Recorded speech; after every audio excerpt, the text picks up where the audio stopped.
एक ऐसी इमारत जिसे हम सब मोहब्बत की निशानी मानते हैं, ताजमहल। पर आज वो एक कानूनी और ऐतिहासिक पहेली के बीच में खड़ी है। सवाल ये है कि क्या इसकी दीवारों के पीछे कोई और कहानी भी छिपी है। तो चलिए इस मामले की तह तक चलते हैं।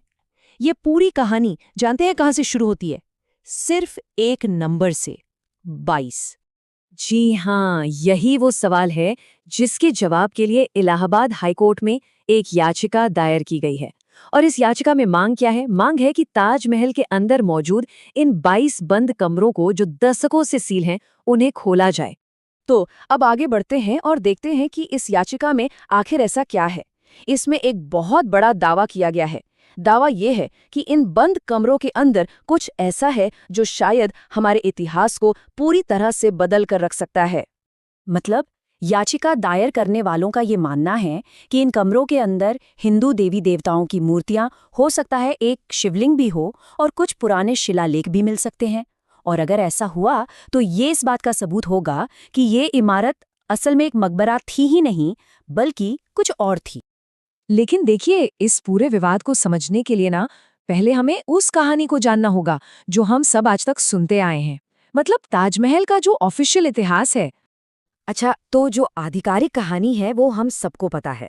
बात है 1631 की, जब मुगल बादशाह शाहजहां की बेगम मुमताज महल की मौत हो गई और फिर उनकी याद में शाहजहां ने करीब 22 साल लगाकर ये शानदार मकबरा बनवाया और आज इसे पूरी दुनिया में मोहब्बत की सबसे बड़ी निशानी के तौर पर जाना जाता है।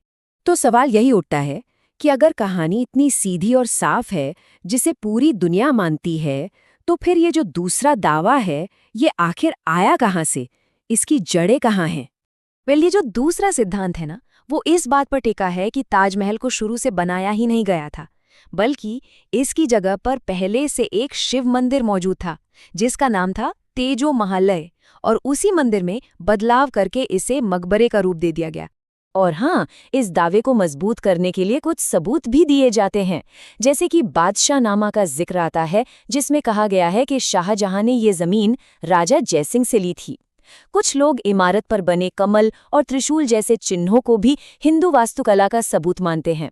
और तो और औरंगजेब के एक खत का भी हवाला दिया जाता है जिसमें ताजमहल के पूरा होने से 1 साल पहले ही उसमें दरारें आने की बात लिखी है।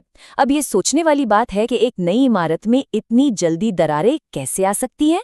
और बस इन्हीं अलग अलग दावों और सबूतों की वजह से हम आज इस विवाद के बीच में खड़े हैं, जहां एक तरफ एक कहानी है और दूसरी तरफ एक बिल्कुल अलग नजरिया। तो अब सबसे बड़ा सवाल, ये कमरे आखिर बंद क्यों हैं? इस पर दोनों पक्षों की राय बिल्कुल अलग है। जो ऑफिशियल वजह है, जो एएसआई यानी आर्कियोलॉजिकल सर्वे ऑफ इंडिया बताता है, वो है सिक्योरिटी। सुरक्षा कारणों से इन्हें बंद रखा गया है। लेकिन याचिकाकर्ताओं का दावा है कि ये कमरे असल में हिंदू मूर्तियों और कलाकृतियों को दुनिया की नज़रों से छिपाने के लिए बंद किए गए हैं। अब जरा ज़मीनी हकीकत भी देख लेते हैं। आगरा में जो लोकल टूर गाइड हैं, उनका नज़रिया कुछ और ही है। एक गाइड का कहना है कि ये सब बेबुनियाद बातें हैं जो सिर्फ आगरा की शांति भंग करने के लिए की जा रही हैं। उनके मुताबिक ये कमरे तो बस इमारत के स्ट्रक्चर को सपोर्ट देने के लिए हैं। लेकिन दूसरी तरफ याचिकाकर्ता अपनी बात पर अड़े हुए हैं। उनका साफ कहना है कि उन कमरों में एक बहुत बड़ा राज छिपा है और अगर उन्हें खोल दिया जाए तो ताजमहल से जुड़ी कई कहानियों और रहस्यों से पर्दा उठ सकता है। तो अब ये जो दो अलग अलग कहानियां हैं, इनकी वजह से ये मामला अब सिर्फ किताबों या बहसों तक सीमित नहीं रहा। ये अब पहुंच चुका है अदालत के दरवाजे तक। तो अदालत में याचिकाकर्ताओं ने क्या मांगा है? उन्होंने 3 सीधी सीधी मांगे रखी हैं। नंबर 1, इन 22 बंद कमरों को खोला जाए। नंबर 2, इतिहासकारों और एएसआई के एक्सपर्ट्स की एक फैक्ट फाइंडिंग कमेटी बनाई जाए। और नंबर 3, ये कमेटी जांच करके स्मारक का असली इतिहास पता लगाए। तो कुल मिलाकर अदालत से ये गुजारिश की जा रही है कि वो देश की सबसे बड़ी ऐतिहासिक संस्था यानी भारतीय पुरातत्व सर्वेक्षण एएसआई को ये आदेश दे कि वो इस पूरी जांच की जिम्मेदारी ले।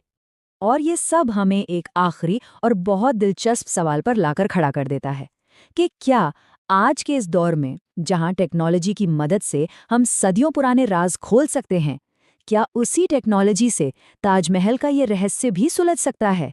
क्या ये मकबरा है या मंदिर? इस बहस पर हमेशा के लिए फुल स्टॉप लग सकता है।